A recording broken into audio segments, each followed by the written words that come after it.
Pemirsa, program makan bergizi gratis bagi anak sekolah yang diusung Presiden dan Wakil Presiden terpilih Prabowo Gibran sepertinya akan berubah sebab mencuat isu anggaran makan yang awalnya direncanakan Rp15.000 per anak per harinya bisa jadi dipotong menjadi Rp7.500 per hari.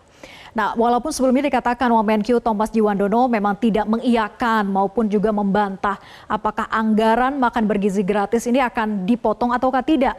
Namun bila betul anggaran tersebut dipotong, artinya pemerintah masih terus mengutak-atik nilai nominal per anak agar bisa menyentuh ke seluruh anak di berbagai daerah, terutama yang difokuskan pada daerah 3T, yaitu tertinggal, terdepan, dan juga terluar. Kita lihat ulasannya kalau kita ingat ke belakang begitu ya, seiring dengan perubahan nama program dari makan siang gratis menjadi makan bergizi gratis. Awalnya Menko Perekonomian sempat mengungkapkan rencana anggaran program makan bergizi gratis yaitu Rp15.000 per anak. Nah, lalu muncul isu akan dipangkas menjadi Rp7.500 hingga Rp9.000. Nah, sebetulnya dari mana isu itu muncul? Dalam forum Market Outlook 2024 beberapa waktu yang lalu, ekonom dari Verdana Sekuritas, Herianto Irawan mengklaim bahwa ia diajak berdiskusi dengan tim ekonomi Prabowo mengenai makan bergizi gratis. Nah, di forum itu Herianto menceritakan bahwa Prabowo dan timnya masih terus mengupayakan untuk biaya makan bergizi gratis ini masih bisa ditekan atau diturunkan dari Rp15.000 menjadi Rp7.500. Apakah biaya makanan per hari itu bisa nggak diturunin lebih hemat dari 15.000 mungkin ke 9.000 kah, ke 7.500 kah, kira-kira begitu. Dan kita bisa pahami kalau sebagai politisi tentunya beliau mau programnya itu menyentuh sebanyak mungkin rakyat gitu. Yang saya ambil sebagai hal yang penting adalah pemikiran beliau itu adalah mendorong programnya di dalam keterbatasan itu, di dalam keterbatasan 71 triliun itu, tidak kemudian mendorong 71 triliun itu ke 200 triliun ataupun ke 300 triliun. Itu yang menjadi masalah kalau umpamanya kita ini yang andai kata belum pernah ikut maraton, tiba-tiba kita memaksa diri untuk maraton gitu kan, pasti ada masalah gitu. Nah, sekali lagi pemirsa, sampai dengan saat ini belum ditetapkan secara pasti. Namun Menko PMK Muhadjir Effendi menilai alokasi anggaran program makan bergizi gratis sebesar Rp7.500 per anak untuk daerah tertentu itu dianggap sudah sangat besar dan dianggap bisa memenuhi standar gizi. Itu yang disampaikan oleh Menko PMK Muhadjir Effendi. Nah, kemudian sampai dengan sekarang belum tahu bagaimana nantinya program makan bergizi gratis itu dieksekusi atau dilaksanakan. Karena Presiden dan Wakil Presiden terpilih Prabowo Gibran atau timnya belum dapat memerinci. Namun pertanyaannya, bila dengan anggaran Rp71 triliun, lalu biaya makan per anak mendapat jatah sekitar Rp7.500, ada berapa banyak yang akan mendapat manfaat dari program itu? Kami akan coba mensimulasikannya berikut ini ya. Nah, dari data Kemendikbudristek bahwa jumlah siswa untuk SD, SMP, SMA yang diproyeksikan itu mendapat program bergizi gratis sekitar 38 juta jiwa. Kemudian dengan asumsi 1 tahun itu adalah 240 hari tanpa menghitung hari libur Sabtu dan Minggu, maka angka Rp71 triliun yang dialokasikan akan bisa memberi manfaat kepada sekitar 39,44 juta anak. Nah, pertanyaan berikutnya, dengan budget Rp7.500 per anak, bisakah sebetulnya mendapatkan makanan yang bergizi, berkualitas demi meningkatkan gizi anak-anak tersebut? Kita akan tanyakan kepada ahli gizi yaitu Dr. Tan Shotian. Selamat malam, Dr. Tan. Selamat malam. Oke, Dr. Selamat Tan. malam. Sebetulnya realistis atau tidak sih anggaran Rp7.500 per anak itu untuk memenuhi standar kebutuhan gizi anak? Ya, kalau kita lihat tergantung itu di daerah mana.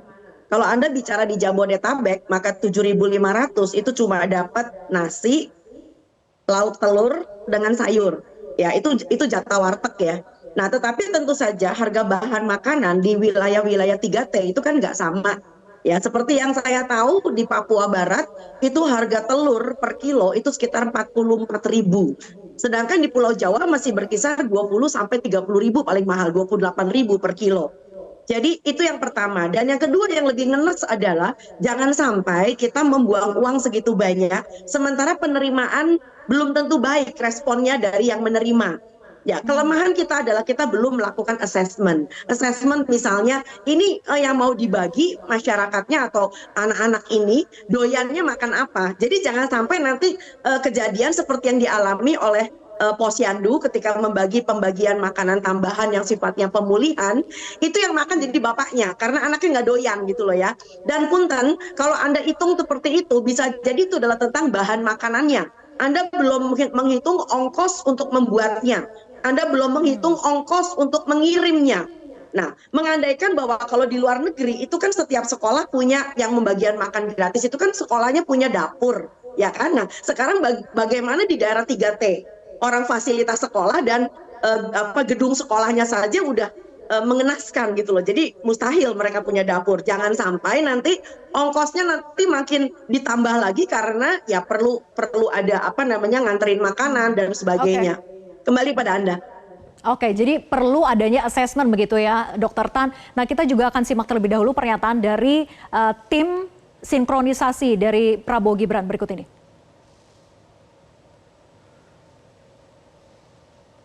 Spekulasi di luar sana kita juga agak bingung gitu, tapi ingin sekedar meluruskan saja, bukan bingung melihat harga 7.500, tapi kita sedang dalam proses, tapi kok sudah ada yang spekulasi dan kemudian diberitakan luas seolah-olah ini adalah statement resmi dari gugus tugas sinkronisasi.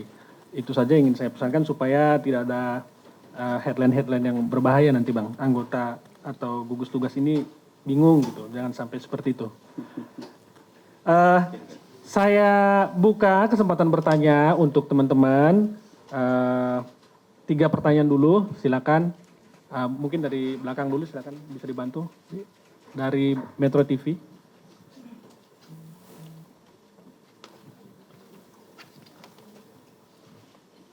Selamat malam, saya Glory dari Metro TV. Berarti mau memastikan lagi dan mengonfirmasi lagi, berarti pernyataan dari Menko Perekonomian Erlangga Hartarto itu yang menyebutkan bahwa Pak Prabowo yang memangkas anggarannya itu berarti salah ya? Untuk mengonfirmasi lagi, terima kasih. Sorry, ini pernyataan yang mana spesifiknya? Supaya nggak salah tangkap juga nanti Bang Hasan. Pernyataan yang menyatakan bahwa Prabowo memangkas anggaran makan bergizi gratisnya dari 15.000 jadi 7,5 gitu. Oh, oke. Oke, tadi proses tanya jawabnya masih belum terjawab begitu ya. Sebetulnya pertanyaan dari kita semua, pertanyaan publik, apakah benar akan dipangkas atau tidak.